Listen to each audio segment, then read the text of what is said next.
அதாவது நண்பர்களே, நம்ம தூய்மை பணியாளர்கள் 150 நாள் அவங்க வேலை வாய்ப்புக்காக போராட்டம் பண்ணி கடைசியில அவங்க கூமாத்துல இறங்கி போராட்டம் பண்ணதுல ஒருத்தர் இறந்து போயிட்டாருன்னா இந்த விஷயம் ஒரு 4-3 நியூஸ் சேனல்ஸ் 2-3 போஸ்ட கடனைக்குன்னு போட்டு வச்சிருந்தாங்க. சோ அதை பார்த்துதான் இது தெரிய வந்துச்சு. எல்லாருமே பாத்தீங்கன்னா இதை பத்தி யாரும் பேசுறது இல்ல. தயவு செஞ்சு எல்லாருமே பேசுங்கன்னு சொல்லிட்டு இருக்காங்க. அது எப்படி நாட்டுல பாத்தீங்கன்னா ஏகப்பட்ட பெரிய பெரிய பிரச்சனைகளை போயிட்டு இருக்கு. ஜனநாயகன் படம் பாத்தீங்கன்னா சர்டிபிகேட் இன்னும் கொடுக்காம டேட் தள்ளி போனதா இருக்கட்டும். இந்த சிவகார்த்திகேயன் ஏதோ படம் வந்துச்சு பாத்தீங்கன்னா அது பாத்தீங்கன்னா யூடியூப்ல திருட்டு வியூஸ் வாங்கினதா இருக்கட்டும்.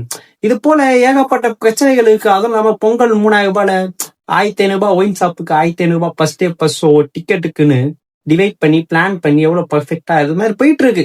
சோ அந்த மாதிரி நேரத்துல இந்த மாதிரி சின்ன சின்ன பிரச்சனைகள்லாம் எப்படி எல்லாம் பேசுவோம். இது பத்தாதுன்னு மங்காத்தாவை என்னது ரிலீஸ் ஆகுதான். என்னதான் மங்காத்தாவை ரிலீஸ் ஆனாலும் மங்காத்தா அளவுக்கு இருக்காதுன்னு வச்சுக்கோங்களேன். நடுவில் இந்த மாதிரி சின்ன சின்ன பிரச்சனை மக்கள் தெளிவாதான் இருக்காங்க. அவங்களை குழப்பாதீங்க, ஓகேங்களா?